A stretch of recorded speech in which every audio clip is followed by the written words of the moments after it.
누가복음 7장 1에서 10절까지 말씀을 보도록 하겠습니다. 읽겠습니다. 예수께서 모든 말씀을 백성에게 들려주시기를 마친 후에 가버나움으로 들어가시니라. 어떤 백부장의 사랑하는 종이 병들어 죽게 되었더니 예수의 소문을 듣고 유대인의 장로 몇을 보내어 오셔서 그 종을 구원하시기를 청한지라. 이에 저희가 예수께 나와 간절히 구하여 가로되 이 일을 하시는 것이 이 사람에게는 합당하나이다. 저가 우리 민족을 사랑하고 또한 우리를 위하여 회당을 지었나이다 하니 예수께서 함께 가실새 이에 그 집이 멀지 아니하여 백부장이 벗들을 보내어 가로되 주여 수고하지 마옵소서. 내 집에 들어오심을 나는 감당치 못하겠나이다. 그러므로 내가 주께 나아가기도 감당치 못할 줄을 알았나이다. 말씀만 하사 내 하인을 낫게 하소서. 저도 남의 수하에 든 사람이요 제 아래에 군병도 있으니 이더러 가라 하면 가고 저더러 오라 하면 오고 제 정도로 이것을 하라 하면 하나이다. 예수께서 들으시고 저를 기이 여겨 돌이키는 쫓는 무리들에게 이르시되 내가 너희에게 이르노니 이스라엘 중에서도 이만한 믿음을 만나보지 못하였노라 하시더라. 보내었던 사람들이 집으로 돌아가 보게 종이 이미 강건하여 졌더라. 아멘. 자, 오늘은 내일을 위해 심는 믿음의 사람이라는 제목으로 말씀 전하겠습니다.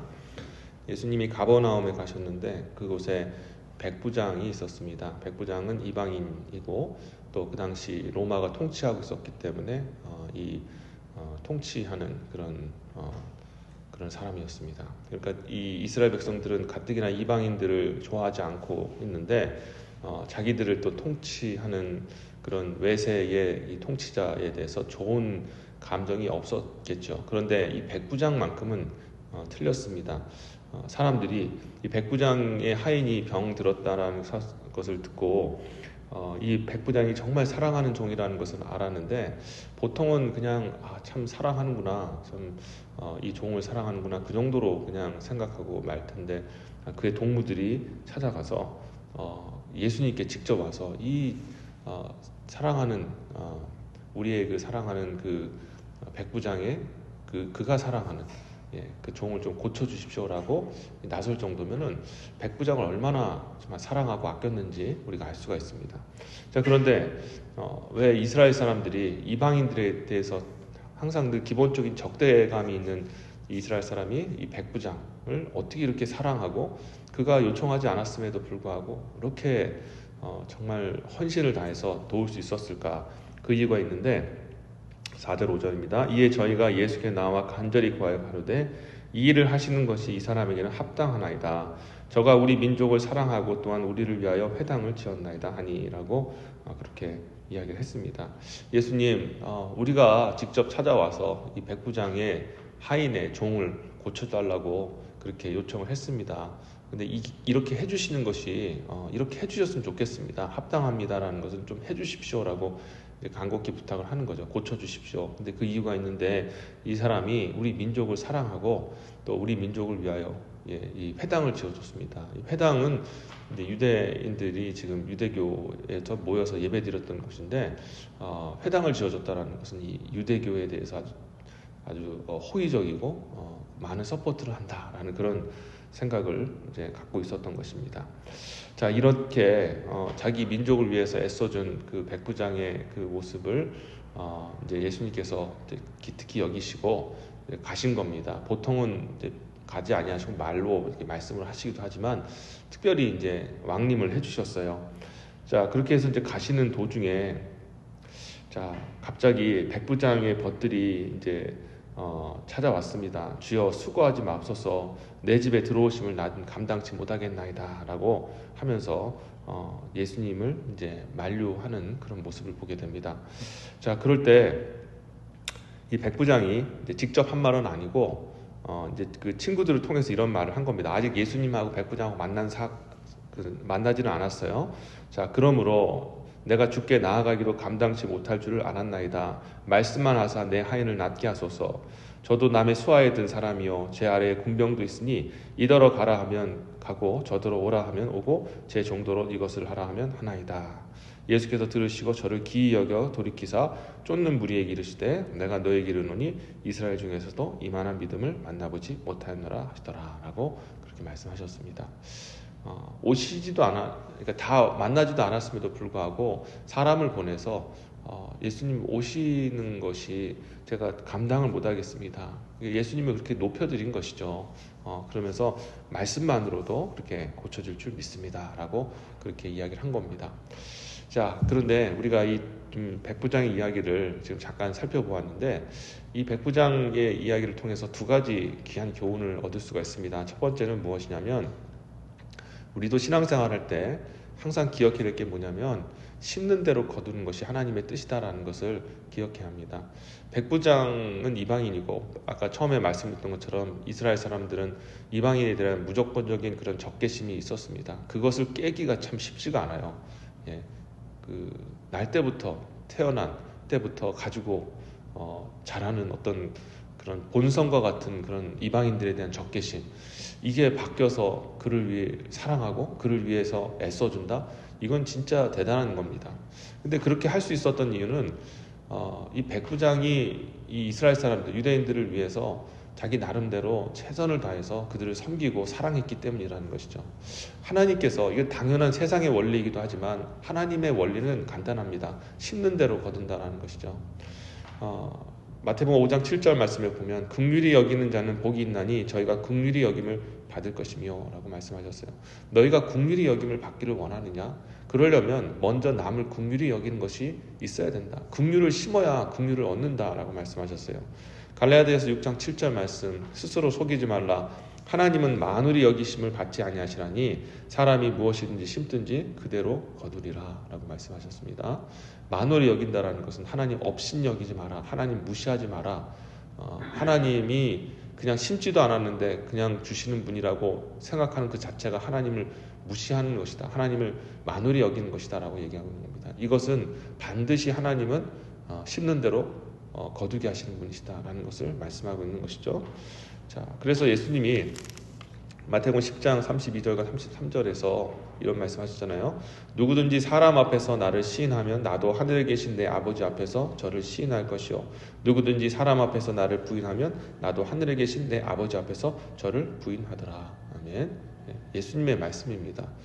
너희가 세상을 살면서 나를 인정하고 시인하고 그리고 또 나를 믿으면 나도 하늘에서, 하늘의 아버지 앞에서 너희를 시인하고 너희를 존귀하게 해줄 것이다. 그러나 이 세상을 살면서 너희가 나를 무시하고 또 나를 멸시하며 나를 부인하면 나도 아버지 앞에서 그렇게 하리라 라고 말씀하셨습니다. 많은 분들이 주님은 은혜의 하나님이니까 그냥 무조건적으로 베풀어 주시고 그런 하나님이라고 생각하시고 그런 주님이라 생각하지만, 실은 굉장히 어떻게 보면 냉정할 정도로 심는 대로 거둘 것이다, 그렇게 말씀하신 것입니다. 여러분, 그래서 우리는 이 말씀을 통해서 평상시에 우리가 주님을 위해서 심는 저와 여러분 되시기를 진심으로 축원합니다. 복 받기를 원한다면 복 받을 일을 해야 돼요. 하나님을 만나고 싶다 그러면 찾아야 되고요. 주님께 정말 은혜를 받고 싶다 그러면 거기에 합당한 희생을 치러야 됩니다. 물론 이것을 어떤 분들은 무슨 알미니안주의냐, 행위를 통해서 구원받는 그런 것을 전하느냐라는 말씀을 하는 거죠. 그런데 구원은 하나님이 해주시는 겁니다. 그렇죠? 구원은 우리 힘으로 하는 게 아닙니다. 절대 하나님의 은혜입니다. 그러나 구원받은 백성이 하나님과 관계하는 삶에 있어서는 반드시 하나님께서 우리의 인격적인 결정과 또 헌신과 또 섬김과 또 쏟아붓는 그런 헌신들을 주님께서 요구하시고 거기에 합당하게 하나님께서 내려주신다는 거예요. 이게 정의 아니고 공의 아니겠습니까? 정의가 뭐예요? 공의가 뭡니까? 하나님께서 합당하게, 거기에 행위에 합당하게 결론을 주신다. 그게 정의 아니겠습니까? 악한 일을 하고 하나님 기뻐하시지 않는 일을 하면 반드시 하나님이 징계하시고 심판하시는 것. 그러나 아무리 사람이 없는 곳에서 몰래 했다 할지라도 선을 행하고 하나님 기뻐하시는 일을 하면 하나님이 언젠간 그 얼굴을 들으시고 모든 사람들 앞에서 복 주시며 영광스럽게 해주시는 것이 바로 하나님의 정의고 공의다라는 것입니다. 이 모든 것의 바탕이 뭐냐면 심는 대로 거둔다라는 그 하나님의 말씀에 기록이 되어 있다는 거예요. 그래서 자신의 신앙생활의 모든 것들은 자기가 책임져야 됩니다. 내가 왜 영적으로 이렇게 힘든가? 내가 왜 이렇게 은혜가 없는가? 예? 외부에서 자꾸 찾지 마시고 내 자신에서 찾아야 되는 거예요. 내가 하나님 앞에 바로 서지 않았기 때문에, 내가 하나님 앞에 범죄한 것을 회개하지 않았기 때문에, 내가 간절하지 않았기 때문에, 내가 소망하지 않았기 때문에 오늘날 그렇게 내 영혼이 연약한 가운데 있다는 것을 기억해야 됩니다. 누구 때문에 아니고, 내가 누구 때문에 마음이 상해서 신앙생활을 못하겠다, 내가 누구 때문에 기분 나빠서 교회 다니지 못하겠다, 그거야말로 정말 좀 우리가 피해야 될 일이고 정말 비겁한 변명이 아닌가 생각됩니다. 여러분의 삶의 열매를 보십시오. 여러분에게 달려 있습니다. 다시 겸손한 마음으로 주님 앞에 회개하면서, 주여 내가 잘못했나이다, 나를 용서해 주시고 불쌍히 여겨주셔서 주님 은혜를 베풀어 주옵소서라고 주님께 다시 돌아가시는 저와 여러분 되시기를 축원합니다. 그리고 한 가지만 더 보겠습니다. 자, 오늘 이제 백부장이 이제 예수님께 칭찬을 듣고 그 병을, 이제 하인의 병을 낫게 해주십니다. 근데 이 말씀을 많은 분들이 읽을 때, 백부장이 예수님을 정말 그 백부장이라는 그 높은 지위에 있음에도, 통치자의 그런 지배자의 위치에 있음에도 불구하고 정말 겸손하게 예수님 앞에 섰기 때문에 예수님이 감동해서 고쳐줬을 것이다 라고 그렇게 생각을 합니다. 그래서 겸손한 걸 정말 좋아하시는구나, 겸손한 사람에게 은혜를 베푸시는구나 라고 그렇게 생각을 하실지도 모르겠습니다. 맞는 말씀입니다. 겸손한 자에게 은혜를 베푸시죠. 그런데 오늘 본문에서 예수님께서 백부장 하인을 고쳐주신 그 이유, 결정적인 이유가 있습니다. 그것은 그가 백부장임에도 불구하고 내가 예수님을 감당치 못하겠습니다, 집에 오시는 걸 감당하지 못하겠습니다 하고 머리를 낮추고 조아린 것이 예수님에게 감동이 된 것이 아니라 뭐라고 말씀했습니까? 자, 말씀만으로도 낫게 하실 줄 믿습니다 라고 그렇게 예수님께 말씀했다라는 것입니다. 자, 7절 보시죠. 그러므로 내가 주께 나아가지도 감당치 못할 줄을 알았나이다. 말씀만 하사 내 하인을 낫게 하소서라고 말씀하신 거예요. 예수님이 이걸 보고 기뻐하시고 이만한 믿음이 없다라고 말씀하신 겁니다. 겸손한, 어떻게 백부장인데, 너희를 통치하고 다스리는 지배자인데 어떻게 이 유대인인 나에게 이렇게 겸손할 수 있을까? 이만한 믿음을 보지 못했다. 그게 아니라 하나님 말씀을 믿었다라는 것. 말씀으로 예수님이 터치해가지고, 그 당시나 지금이나 우리가 항상 그러잖아요. 보면 터치하고 뭐 이렇게 막 손을 대고 뭔가 낫는 어떤 행위들을 할 때 능력이 있다 뭐 어쩌고저쩌고 뭐 그렇게 생각을 하지 않습니까? 그런데 실은 말씀으로 하나님이 고치시는 거잖아요. 그렇죠? 기도하고 주님의 말씀이 선언되었을 때 치유가 되어지고 말씀으로 회복되어지는 게, 그게 하나님의 방식이고 하나님이 그렇게 치유하시는 것입니다. 예수님 하나님의 말씀 그 자체시기 때문에 그가 선포하는 것 자체가 말씀 선포인 거예요. 하나님 말씀 선포라는 거예요. 그래서 그 말씀이 사람을 낫게 하고 사람이 또 치유되고 산다라는 것을 백부장이 믿은 겁니다. 그러니까 이스라엘 백성들을 향해서 말한 거죠. 이스라엘 백성들 중에, 너희들 중에 이만한 믿음이 없다. 어떻게 이 이방인도 믿는 이 말씀에 대한 그런 능력을 너희가 왜 믿지 못하느냐? 너희 다 믿음이 없다라고 말씀하시는 거죠. 이 모습을 보며 오늘날 우리들의 모습을 좀 봐야 되지 않겠습니까? 오늘날 이 시대만큼 말씀을 많이 듣는데 말씀을 믿지 않는 시대가 어디 있습니까? 말씀은 들어요. 그렇구나. 여러분, 말씀은요, 듣는 게 아니라 말씀은 믿는 겁니다. 말씀은요, 우리가 생각할 때 이해하는 것이 아니라, 말씀은 사색하는 것이 아니라 하나님의 능력인 줄 믿으시기를 바랍니다. 말씀이 선포되어지고 그 말씀이 아멘하고 믿으면, 말씀은 살아있고 운동력이 있어서 정말 혼과 골과 육수 모든 그런 영혼을 다 쪼개시는 분이시고, 그리고 그 병든 것들도 다 치유하시고, 또 주님께서 그 모든 귀신 들린 자도 나가게 하시는 거예요. 그 말씀 자체가 능력인 거예요. 근데 사람들은 요즘에 말씀을 자꾸 이해하려고 그래요. 공부하려고 그래요. 공부도 중요하죠. 말씀을 이해하는 것도 중요하다고요. 그런데 말씀을 믿어야 된다는 거예요. 말씀을. 이 시대에 더 과학이 발달될수록 여러분 그거 아셔야 됩니다. 인간이 과학과 문명이 발달해서 무엇인가 막 대단한 것들을 발견하고 최대의 어떤 최고의 의술을 발견해서 소망이 있다, 희망이 있다 그렇게 생각하지만요, 하나님이 그렇게 호락호락하신 분이 아닙니다. 그것들이 감당할 수 없는 더 강력한 그런 질병들이 나올 수도 있어요. 하나님이 그렇게 허용하실 수도 있습니다. 여러분 지금 코로나 지금 뭐 잡겠다고 뭐 우리가 3, 4년 고생하지 않았습니까? 그런데 고생해서 지금 뭐 또 AI가 등장해서 뭐 그것을 분석하고 그래서 야 이제 잡을 수 있다. 그런데 또 나와요. 생각지도 못한 그런 바이러스들이 나옵니다. 다시 시작되는 거예요. 이게 하나님 사인인 거예요. 예? 하나님께서 너희가 절대로 나의 창조를 넘어설 수가 없다. 병마마저도 하나님이 허락하시는 겁니다. 예? 그냥 나온 게 아니에요. 하나님께서 허락하신 거예요. 예? 인간의 모든 기술을 다 쏟아부어도 그 바이러스 하나 못 잡는 게 그 인간의 능력입니다. 예? 그게 인간의 한계고 그게 실존이에요. 그걸 인정해야 됩니다. 그리고 하나님 앞에 나와서 전능하신 하나님께 의뢰해야 됩니다. 예. 아무리 과학이 발달되고 문화가 발달돼도 우리는 그렇게 해야 된다는 거죠.